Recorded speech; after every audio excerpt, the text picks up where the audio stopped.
എല്ലാവർക്കും നമസ്കാരം. ഇന്ന് 22 തീയതിയാണ്, ഫെബ്രുവരി 22, ഞായറാഴ്ച. ഇന്നത്തെ ദിവസത്തിൽ ഞാൻ എടുക്കാനായിട്ട് ഒത്തിരിയേറെ ആഗ്രഹിച്ച അല്ലെങ്കിൽ എൻ്റെ മനസ്സ് പറഞ്ഞ ഒരു കാര്യമാണ്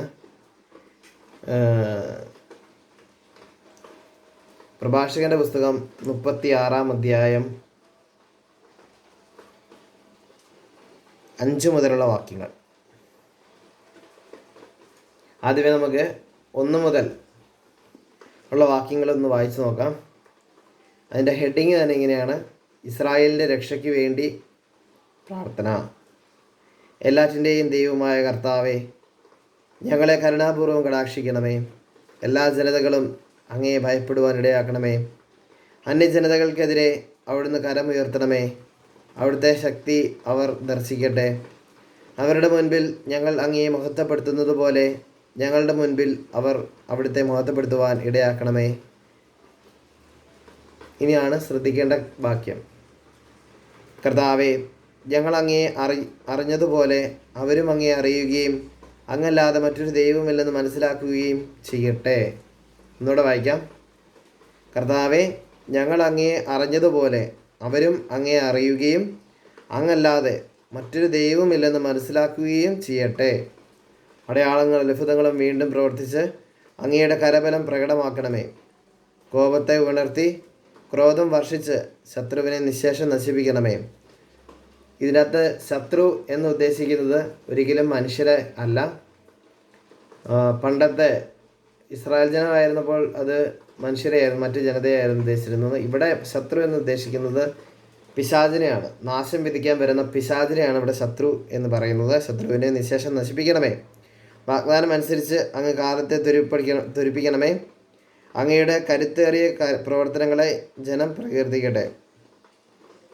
അപ്പോൾ എല്ലാ ജനതകളും കർത്താവിനെ തിരിച്ചറിയുന്ന ദൈവവും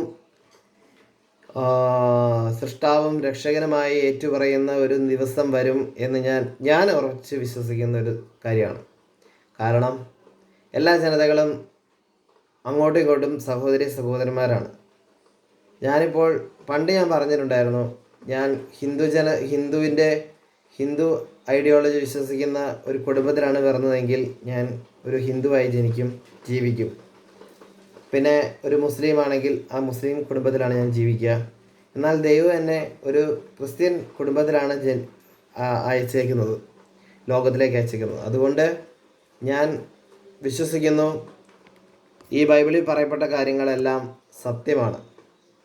എൻ്റെ വിശ്വാസം മാത്രമല്ല, അത് ഞാൻ അടിയുറച്ച് ദൈവത്തോട് നന്ദി പറയുകയും കൂടെ ചെയ്യുന്ന കാര്യമാണ്. കാരണം എനിക്ക് ഒത്തിരിയേറെ വിശ്വാസമുള്ള ഇതാണ് വിശുദ്ധ ബൈബിളിൽ പറയപ്പെട്ട എല്ലാ കാര്യങ്ങളും ഒന്നെങ്കിൽ നിറവേറിയിട്ടുണ്ട്, അല്ലെങ്കിൽ ഇപ്പോൾ നിറവേറിക്കൊണ്ടിരിക്കുന്നു, അല്ലെങ്കിൽ ഇനി നിറവേറും.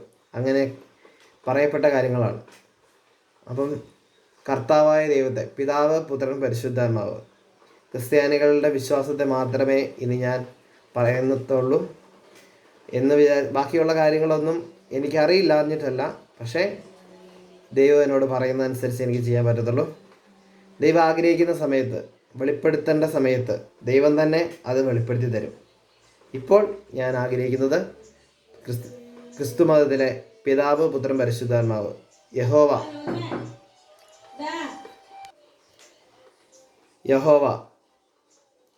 യേശു, പരിശുദ്ധാത്മാവ്, ഹോളി സ്പിരിറ്റ്. പരിശുദ്ധാത്മാവിൻ്റെ പ്രവർത്തനം വന്നു കഴിഞ്ഞാൽ നമ്മളിൽ ജ്ഞാനവും അറിവും വിവേകവും പരിശുദ്ധാത്മാവിൻ്റെ ദാനങ്ങളും ഫലങ്ങളും നിറഞ്ഞ് നമ്മൾ കൂടുതൽ കരുത്തുറ്റവരാകും.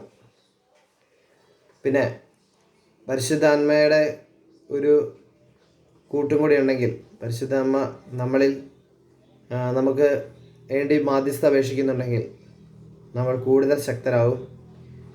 ഈ ലോകത്തിലെ നന്മകളൊന്നും അല്ല നമ്മളെ സ്വർഗത്തിലേക്ക്, എന്ന് വെച്ച് കഴിഞ്ഞാൽ ഈ ലോകത്തിലെ സമ്പത്തോ ഐശ്വര്യമോ അതൊന്നും അല്ല നമ്മൾ സ്വർഗത്തിലേക്ക് ചെന്ന് കഴിയുമ്പോൾ നമ്മൾ നോക്കുന്നത്. ഈ ലോകത്ത് നമ്മൾ ചെയ്ത നമ്മുടെ പ്രവൃത്തികളെ കർമ്മത്തിനനുസരിച്ചുള്ള പ്രതിഫലമാണ് നമുക്ക് കിട്ടുക. അതുകൊണ്ട് ദൈവത്തെ ആരാധിക്കാം, ദൈവത്തിന് വേണ്ടി മഹത്വപ്പെടുത്താം, ദൈവത്തെ മഹത്വപ്പെടുത്താം. മറ്റൊരു സമൂഹത്തിലേക്ക് നമ്മുടെ കർത്താവിനെ മഹത്വപ്പെടുത്തുന്നതിന് നമ്മൾ ഒരിക്കലും മടി കാണിക്കരുത്. അത് യുവജനങ്ങളായാലും എല്ലാവരും ദൈവത്തെ മഹത്വപ്പെടുത്തുക. അതിന് സ്വന്തം ജീവൻ ബലി കൊടുക്കേണ്ട വന്നാൽ പോലും ഒരിക്കലും അടിപതറരുത്. ദൈവം ആഗ്രഹിക്കുന്നത് നമ്മുടെ അടിയുറച്ച വിശ്വാസമാണ്, ദൈവത്തിലുള്ള അടിയുറച്ച വിശ്വാസമാണ്. അതുകൊണ്ടാണല്ലോ ഈശോ പറഞ്ഞത്, കടുകുമണിയോളം വിശ്വാസമുണ്ടെങ്കിൽ ഈ മലയോട് അവിടെ നിന്ന് മാറി കടലിൽ ചെന്ന് വീഴുക എന്ന് പറഞ്ഞാൽ അത് സംഭവിക്കുമെന്ന് പറഞ്ഞിട്ടുണ്ട്. അപ്പോൾ ആ വിശ്വാസമാണ് പ്രധാനപ്പെട്ടത്. ദൈവത്തിൽ ആശ്രയിക്കാം, ദൈവത്തെ കൂട്ടുപിടിക്കാം. പിന്നെ ഞാനിതൊരിക്കലും വീഡിയോ വൈറലാകാൻ വേണ്ടി ഒന്നുമല്ല ഞാൻ സംസാരിക്കുന്നത്. എൻ്റെ മനസ്സിനോട് പറഞ്ഞതനുസരിച്ചാണ് ഞാൻ ഈ ഞായറാഴ്ച തന്നെ തിരഞ്ഞെടുത്തത്. ഇനി അങ്ങോട്ട് എൻ്റെ മനസ്സ് എന്ന് പറയുമ്പോൾ ഞാൻ ആഗ്രഹിക്കുന്നത്, അല്ലെങ്കിൽ ഞാൻ പറയാൻ ആഗ്രഹിക്കുന്നത്, ദൈവം എന്നോട് സംസാരിക്കുന്നതായിട്ട് എനിക്ക് തോന്നിയ നിമിഷങ്ങളാണ്. ആ നിമിഷങ്ങളിൽ എന്നോട് പറഞ്ഞിരുന്നു, എൻ്റെ സ്വരം പോയായിരുന്നു. അപ്പം ആ സ്വരം പോയ സമയത്ത് എന്നോട് പറഞ്ഞു, ഞായറാഴ്ച ഒരു വീഡിയോ എടുത്താൽ മതി, അതിന് മുമ്പ് എടുക്കണ്ട എന്ന് എന്നോട് പറഞ്ഞു. അതുകൊണ്ടാണ് ഞായറാഴ്ച ഉച്ചയ്ക്ക് 3 മണിക്ക്, വൈകുന്നേരം 3 മണിക്ക് ഞാൻ ഈ വീഡിയോ എടുക്കുന്നത്. എല്ലാവർക്കും നല്ലൊരു ദിവസം നേരുന്നു. ഇനി അങ്ങോട്ട് എന്നാൽ കഴിയുന്ന വിധത്തിൽ ഞാൻ ആരെയും പേടിക്കുകയോ ആർക്കു വേണ്ടിയും വക്കാലത്ത് ഏറ്റെടുക്കുകയോ അല്ല ചെയ്യുന്നത്. എൻ്റെ മനസ്സ് പറയുന്ന കാര്യങ്ങൾ ഞാൻ ഏറ്റെടുക്കും. ഞാൻ ഇത്രയും നാളും ചെയ്തത് എന്താണെന്നുള്ള കാര്യം എൻ്റെ ദൈവത്തിനറിയാം. എൻ്റെ ദൈവം ആഗ്രഹിക്കുന്നത് പോലെ പ്രവർത്തിക്കാനാണ് ഞാൻ ആഗ്രഹിക്കുന്നത്.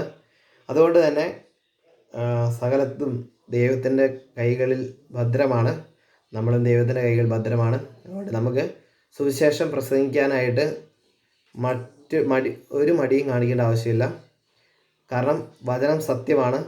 എനിക്കിപ്പോൾ ഈ നിമിഷം ഈ ലോകം വിട്ട് പോകേണ്ടി വന്നു കഴിഞ്ഞാൽ ഞാൻ ശേഖരിച്ചു വെച്ച ഒരു സമ്പത്തിനോ എനിക്കുണ്ടായ എൻ്റെ കൂട്ടുകാരോ അല്ലെങ്കിൽ എൻ്റെ മാതാപിതാക്കൾ പോലുമോ സഹോദരങ്ങളോ ആരും ആ ഒരു വിധിയിൽ നിന്ന് എന്നെ മാറ്റാൻ കഴിയില്ല. കാരണം ഇത് നൈമൻഷികമാണ്, ചെറിയൊരു കാലഘട്ടത്തേക്ക് മാത്രമുള്ളതാണ്. അത് കഴിഞ്ഞ് നമ്മൾ എത്തിച്ചേരേണ്ടത് പിതാവായ ദൈവത്തിൻ്റെ സന്നിധിയിലേക്കാണ്, പുത്രനായ ദൈവത്തിൻ്റെ സന്നിധിയിലേക്കാണ്, പരിശുദ്ധാത്മാവിൻ്റെ സന്നിധിയിലേക്കാണ്. സോ എല്ലാവരും ഈ ഒരു കാര്യം മാത്രം ചിന്തിക്കുക.